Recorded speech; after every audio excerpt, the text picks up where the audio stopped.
J'ai récemment eu un échange avec un résilient et à l'issue de cet échange, je me suis dit je dois vous faire une vidéo parce que je me rends de plus en plus compte que beaucoup tombent dans ces pièges-là en Occident. Le piège dans lequel le résilient est actuellement. Le piège de tout ce qui est en fait aide sociale. C'est important qu'on en parle parce que malheureusement, beaucoup de personnes se retrouvent pris en fait dans l'engrenage de ces aides sociales lorsque elles arrivent en Occident.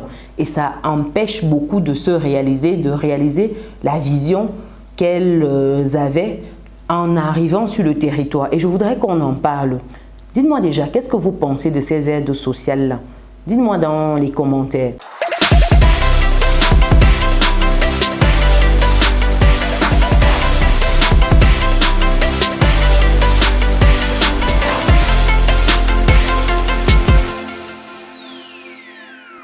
Avant d'aller plus loin, pour des personnes qui me découvrent dans cette vidéo, je suis Chimène Nana, je suis maman, je suis entrepreneur et récemment auteur.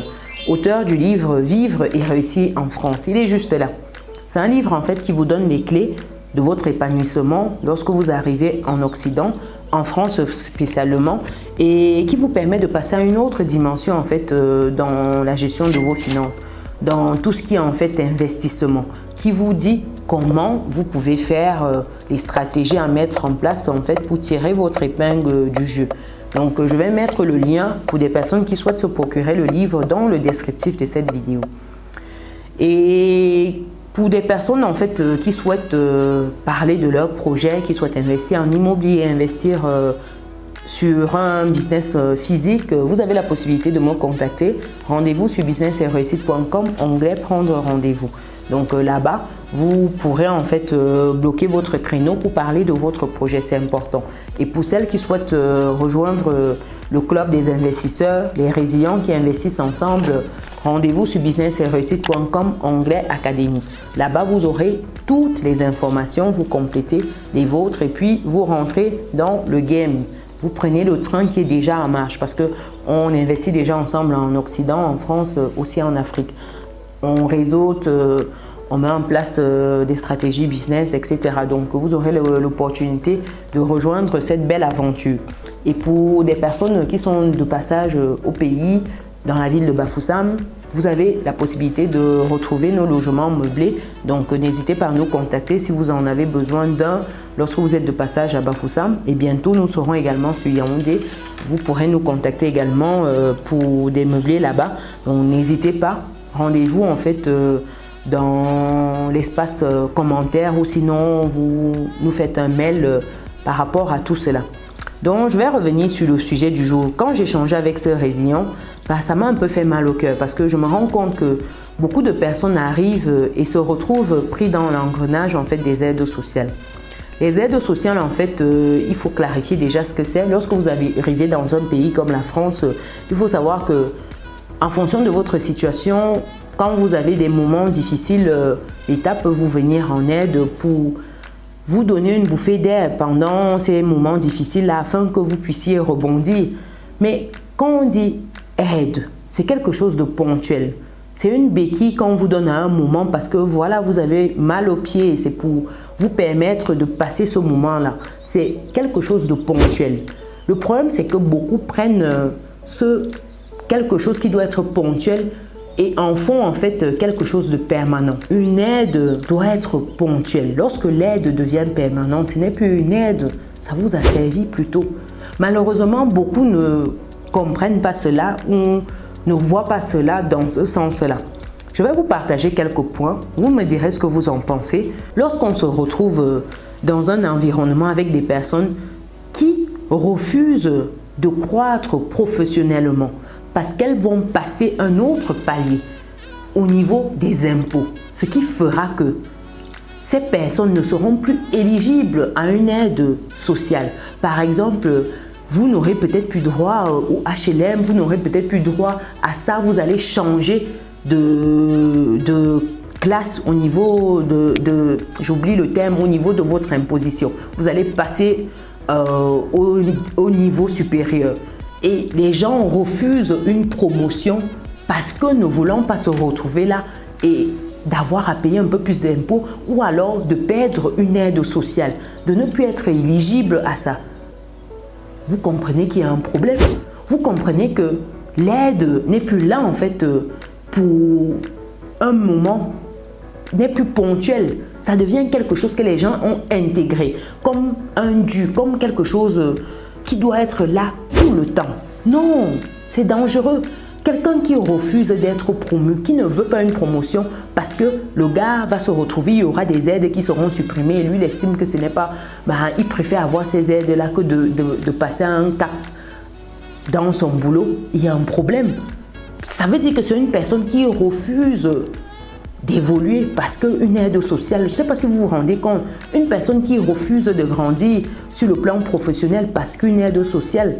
Or, lorsque vous grandissez sur ce plan-là, vous gagnez un peu plus d'argent, ça vous donne plus de possibilités. Parce que quelqu'un qui se retrouve à ne plus avoir peut-être 2500 €, qui passe peut-être à 3000 €, 3000 et quelques, c'est une personne qui a un peu plus de possibilités, qui a une capacité d'emprunt qui est également un peu supérieure. C'est une personne qui peut faire un peu plus de choses au pays, etc.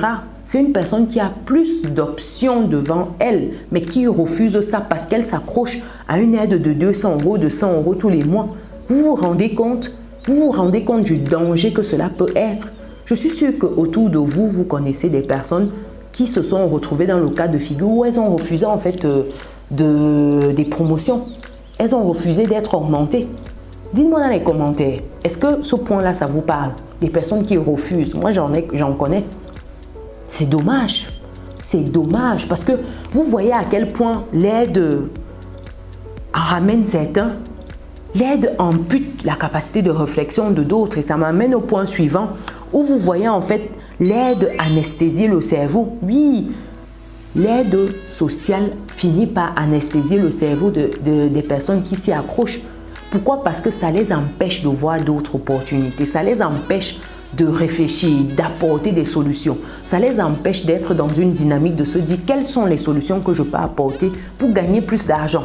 Parce qu'elles ne veulent pas gagner plus d'argent. Dans leur subconscient, gagner plus d'argent, ce serait abandonner l'argent facile qui tombe sans qu'elles n'aient besoin de faire quoi que ce soit. Donc forcément, elles ne sont plus dans une posture d'apporter de la valeur qui va se traduire en sous qu'elles percevront. Voilà comment les aides finissent par abrutir, anesthésier le cerveau de certains. Voilà comment une aide qui est censée être ponctuelle, que les gens n'étaient même pas au courant. Certains, en arrivant, ne savaient même pas qu'il y avait ces aides-là. Moi, je fais partie des gens qui sont arrivés et c'est sur le tas que j'ai découvert certaines aides. J'ai découvert que je pouvais avoir l'APL. Par exemple, j'ai eu l'APL et après, je dis « Ah tiens, c'est sympa. » Après, bon, voilà, vous n'avez plus d'APL et puis c'est tout. Parce que vous avez un certain niveau de revenu. Pourquoi vouloir s'accrocher à une APL et refuser d'avoir plus de revenus? Pourtant, plus de revenus, c'est plus de possibilités. Mais je ne comprends pas. Je comprends pas. Dites-moi dans les commentaires. Ça se trouve, c'est moi qui suis trop orienté business, trop orienté gagner de l'argent et je n'arrive plus à cerner certaines choses, quoi. Partager, peut-être c'est moi qui ai une orientation un peu biaisée. Mais quand quelqu'un en arrive à ce stade-là, c'est anesthésier son cerveau. Je suis désolée, c'est anesthésier son cerveau. Le cerveau ne travaille plus. Le cerveau ne joue plus sa fonction première d'être là en train d'apporter des solutions. Non, le cerveau perd cette fonction-là. C'est un mode hibernation. C'est dommage. C'est dommage. Ça, c'est un danger des aides. Un autre danger ici, c'est de se contenter en fait des minima sociaux. Beaucoup se contentent du minimum. C'est-à-dire que ils se contentent d'avoir un tout petit peu juste pour manger et puis c'est bon. Juste pour dormir et puis c'est bon. Ça dit, ils ne pensent qu'à leur gueule. Et moi, je trouve ça dommage de voir quelqu'un qui ne pense pas à ses enfants. Quelqu'un qui a accouché des enfants et qui ne pense pas à ses enfants-là. C'est un niveau d'égoïsme qui n'a pas de nom. Pour être en mode minimum, juste le peu qu'il me faut pour manger. Si je peux manger juste un tout petit peu, je peux donner à manger à mes enfants juste ce qu'il faut. C'est tout. Mais on ne se dit pas que demain, est-ce qu'il ne faut pas avoir un peu plus pour assurer une certaine éducation à ces enfants-là? Est-ce qu'il ne faut pas avoir un peu plus pour donner la possibilité à ces enfants-là d'arriver à certaines sphères. Si ces enfants-là veulent faire des grandes études, il faudrait pouvoir payer des écoles de commerce dignes de ce nom à ces enfants-là. Pourquoi vouloir restreindre ces enfants-là à des minimums, à des universités qui souvent ne correspondent pas aux aspirations de ces enfants-là, mais simplement parce qu'elles n'ont pas d'autre option. Les parents se sont contentés du minimum. C'est-à-dire que juste ce qu'il me faut. Si je peux déjà manger, ça va. Si je peux gagner un peu plus pour aider quelqu'un ou pour assurer une certaine sécurité demain, non, ce n'est pas bon. Juste le minimum. Non, c'est pas bon. Se contenter des minima sociaux, ce n'est pas le bon plan. Ce n'est pas le bon plan. C'est d'être égoïste déjà vis-à-vis des enfants qu'on a, vis-à-vis de la famille, des proches qu'on a. Non, il faut avoir assez pour pouvoir redonner un peu de ce que la vie vous a donné, pour pouvoir accompagner une personne, pour pouvoir aider même pour rien comme ça, avoir cette capacité-là. On dit souvent que oui, les riches sont égoïstes, mais non, les personnes les plus égoïstes sont les personnes pauvres. Pourquoi? Parce que dans un état d'esprit de seulement ce que je peux faire, le minimum. Or, la personne riche, elle pense en termes de comment le collectif peut avancer. Quels sont les postes que je peux créer? Quelle est l'entreprise que je peux créer qui embauchera un certain nombre de personnes? Voilà comment le riche pense. Le pauvre, lui, pense à trouver juste ce qu'il faut pour lui. Ça, c'est être égoïste. On dit souvent les riches sont égoïstes, mais non, c'est le pauvre qui est très égoïste. Ne pensez qu'à sa petite personne. Ne pas penser aux générations futures. Pensez qu'à soi. Ne pas penser à ses parents. Ne pas penser aux personnes qui, à un moment ou à un autre, ont été en fait des supports pour nous. Ne pas se dire qu'on peut leur apporter un petit plus. Non, c'est être égoïste. C'est être égoïste. Donc, il faut éviter les minima sociaux. Un quatrième point ici, c'est de se dire que être en mode minima, être en mode aide sociale, ça maintient notre communauté dans la pauvreté. On est étonné après de voir comment on nous traite comme des serpillères partout. C'est-à-dire que vous voyez comment on est maltraité, méprisé un peu partout dans le monde. Quel que soit le continent, quand vous voyez des Noirs, vous allez les voir, ils sont piétinés, ils sont malmenés dans tous les sens. Mais simplement parce que, voilà, on se contente toujours, on est toujours en mode, voilà, en bas de l'échelle. On arrive, on se cramponne à certaines aides. Heureusement que tout le monde n'est pas dans ce délire-là. Heureusement qu'il y a des gens qui se démarquent. Mais moi ici, cette vidéo, c'est pour interpeller. C'est pas pour dire que tout le monde est dans cela. Non, loin de là. Les Noirs sont les bosseurs. Mais pour ceux qui ne veulent pas bosser, faites attention. Faites attention parce que rayonner, ça fait rayonner toute notre communauté. Quand on est nombreux à rayonner, c'est toute la communauté en fait qui rayonne. C'est un éclat qui est sur le plan mondial. Or, quand ce n'est que 1, 2, 3, quelques-uns qui se démarquent là, ça sert à quoi? On sera toujours piétiné. Comme on dit, vous avez beau être riche, mais quand tout le monde autour de vous, tout le monde est pauvre, ça sert à quoi votre richesse? Ça sert à quoi? Donc, ne soyez pas en mode rien que pour vous. Pensez à la communauté, pensez à ce rayonnement-là qu'on peut avoir ensemble.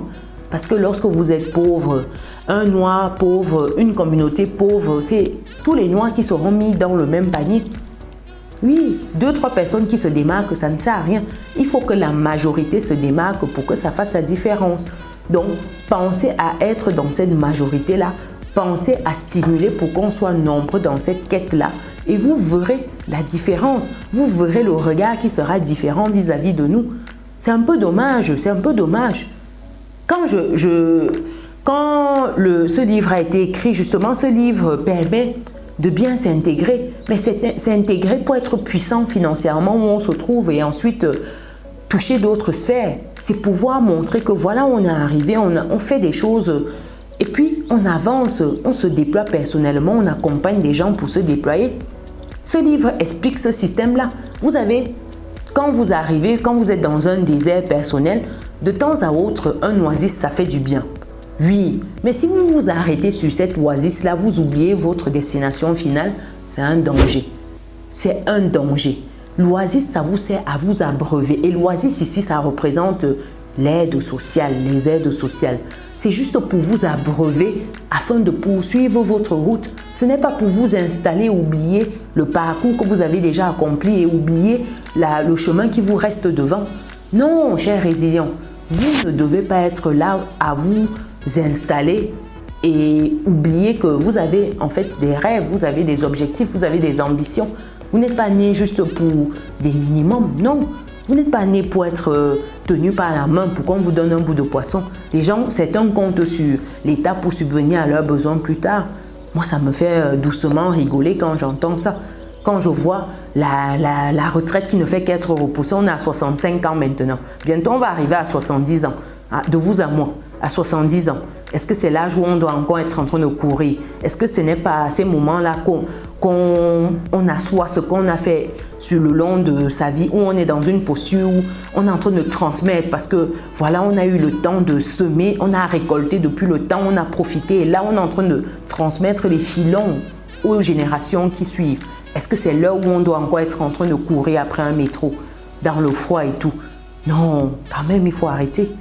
Il faut arrêter, chers résilients. Non, il faut arrêter. Je ne sais pas ce que vous pensez de ce sujet-là. Moi, ça m'a interpellée. Je me suis dit, mais on refuse une promotion parce qu'on ne veut pas perdre des aides sociales. Mais non. C'est pas normal.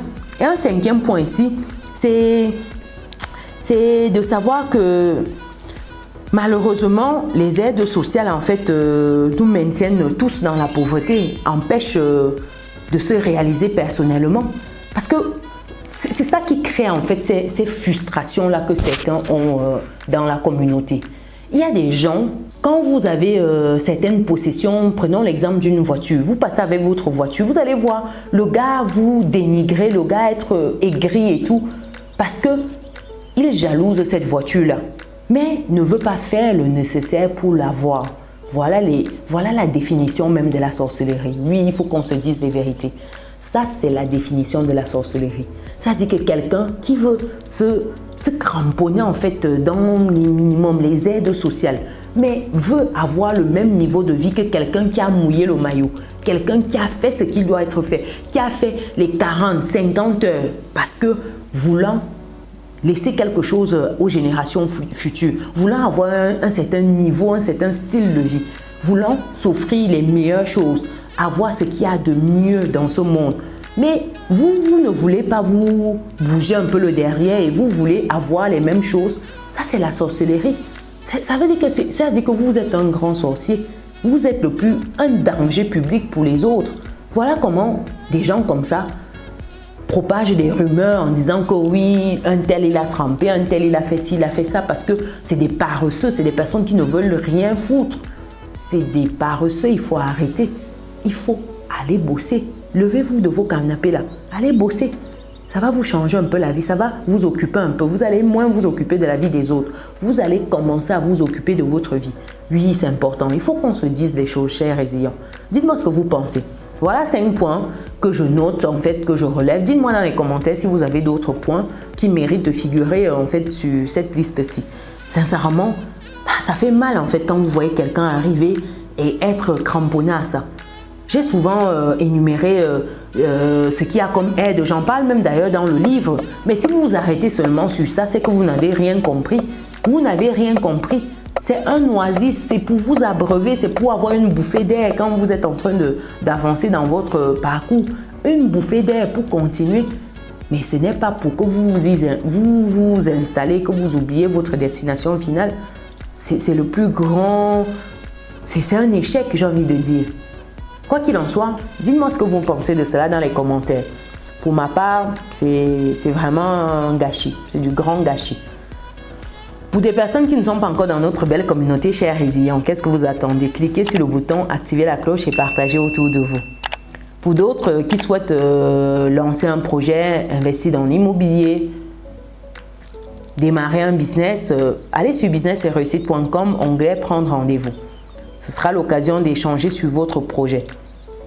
Pour toutes celles qui souhaitent rejoindre l'aventure des résilients qui agissent, rendez-vous sur business-et-réussite.com, onglet Académie. Sur ce, nous on se donne rendez-vous, chers résilients, dans une prochaine vidéo. Ciao!